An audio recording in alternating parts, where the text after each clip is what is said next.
Meeting of the HART Board of Directors, February 16, 2017. It is now 9:10 at Kapulihali.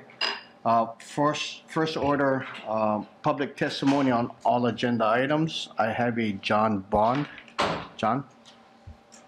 But again, thank you very much for having me here today. Aloha. Testimony which I will give to Mr. Murdy today, and also just to highlight what I wanted to say, I found that a columnist, David Shapiro, has pretty much summed it up, and then I have a few other comments, and I'll make it short.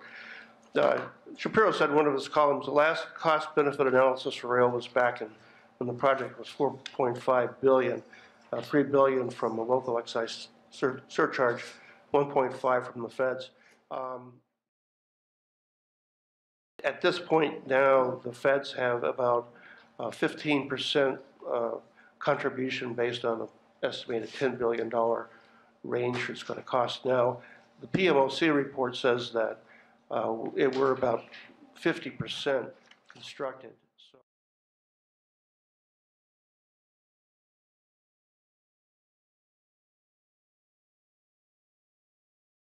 this project will cost ultimately at least $15 billion to possibly $20 billion going into the downtown area, and I'll have a few comments about that.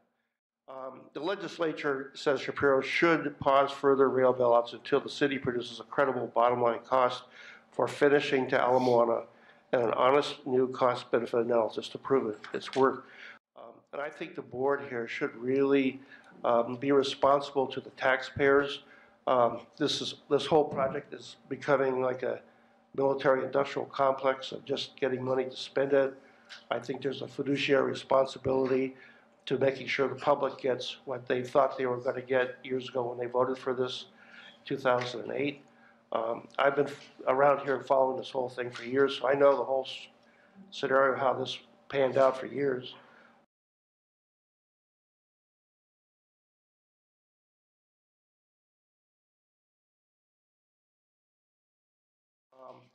And lastly, Shapiro says, after 10 years of deceit, mismanagement, and failure, little has changed. Honolulu Rail is being built on politics and melodrama instead of sound engineering and honest accounting.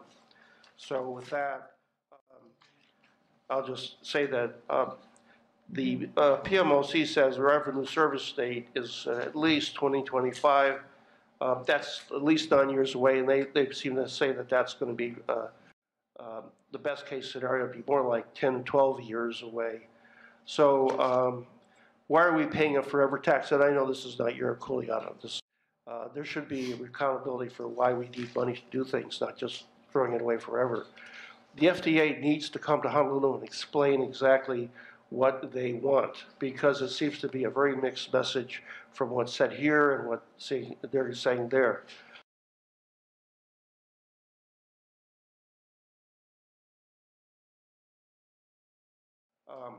Why would the FTA now be demanding a route to Ala Moana when they're paying only 15% of the project, when it was back to 1/3 originally when this thing was voted on? And then the FTA administrator has since left and gone to work for AECOM, which is one of the supervisors of this project. I think there's a huge amount of questions about that. So I'll end with my second part, which is for Mr. Murthy here and rest of you folks. Some of you folks were here when I was talking about this before, but the rail project is being built in the next sections in a flood tsunami zone.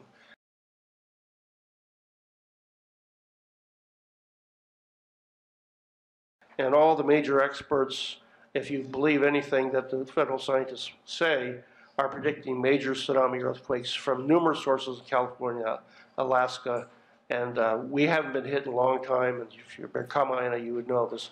These things have happened before.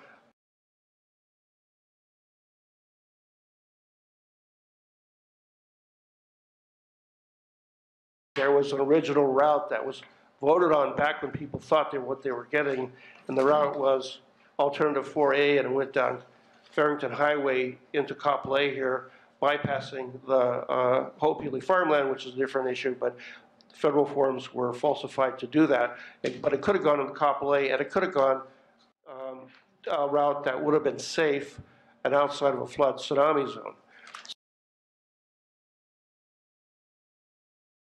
So you're spending money that's going to cost a fortune to put it into an area that's going to be destroyed in the future. I'm talking about the rail station access and power points, power sources. So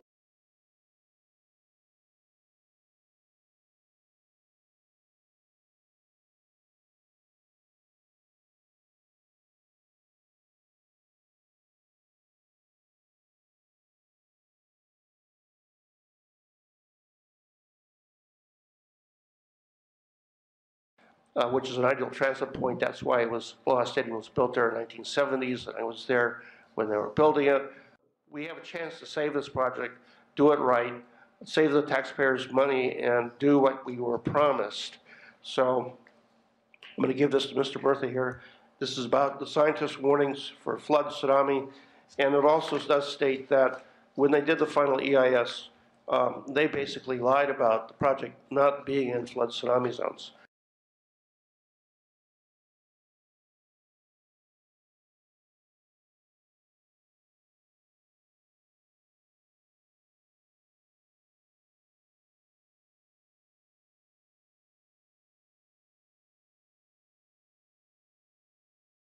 And I have the quotes right from the FEIS on that.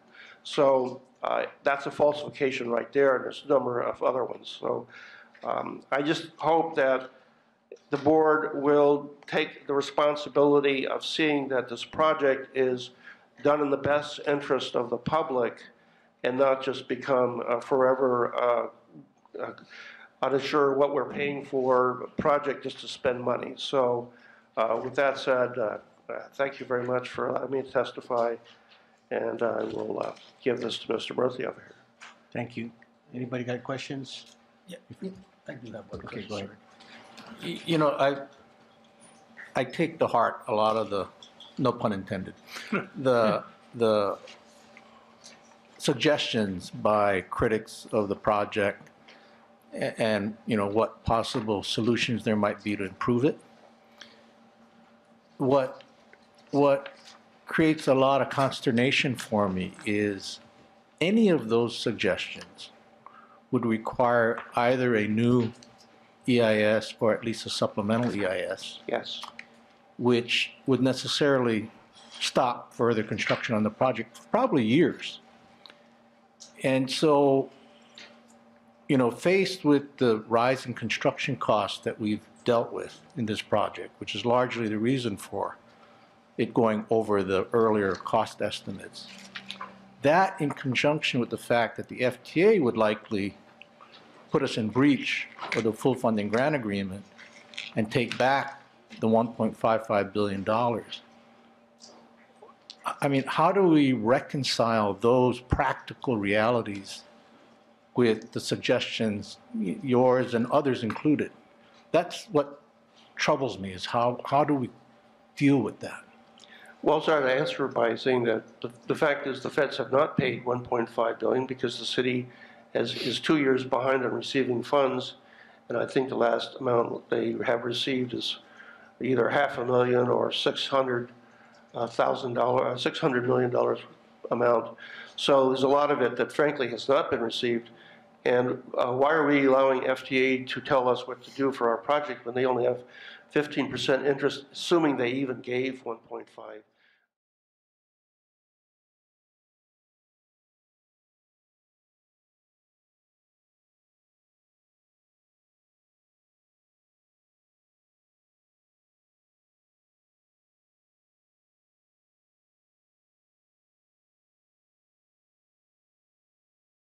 And they haven't. The FTA administrator has left. She's working for AECOM. As we know, we have a new administration. I think that there's a responsibility to look at the reality of this. It's not 1.5 billion. Talk to them. That's why they should be brought here to Honolulu and tell everybody what is it you really want us to do and why. Because they aren't that inflexible on in making people do something that's insane, jumping off of bridges. They would listen to the public if they thought that there's a better solution. And there's plenty of better solutions to this thing.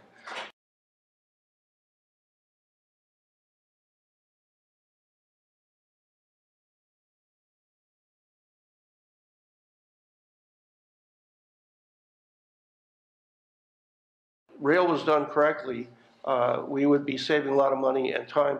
And again, the revenue service date is like 2025 minimum. That is 9 or 10 years away. We have plenty of time to do a new SEIS and get it done right. So why are we taxing all this money for 10 years of no rail at all, other than running back and forth for a little distance? They haven't even figured out how they're going to power it yet.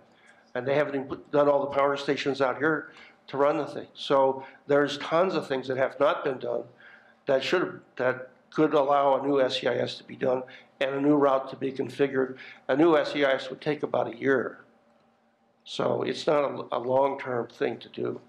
I think that's a much more reasonable way to address this than, we're looking at downtown being a nightmare of digging in and hitting water that's 5 feet or less below the surface. And then with all the other issues of dealing downtown with all the, because we watched it being built in White Pond. There were lots of things going on that people don't know about. We recorded showing water and everything coming out of the ground because they were hitting underground water flows and rivers, the things. The history of Honolulu underground is a phenomenal thing to know about because it's full of underground rivers, streams, and ancient coral reef. And then we have this rising sea level. So you're going to have all your ground surface facilities, substations, power stations are all going to be knocked out either by a tsunami, hurricane, or a rising sea level. It's just incredibly bad planning. The history of Hurricane Sandy, the feds put out this years ago in 2012. Siobhan, can you kind of wrap it up? I'll wrap it up and just say that there's plenty of information to say this is bad engineering decisions. Thank you.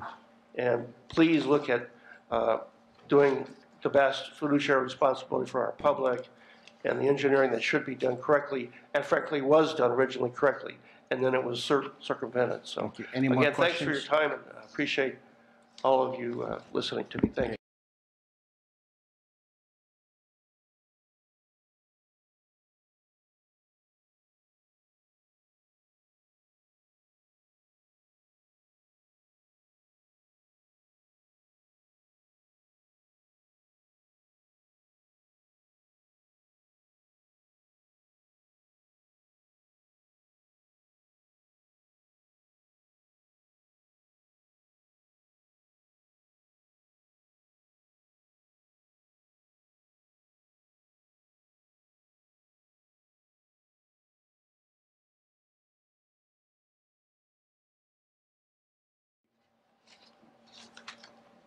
Next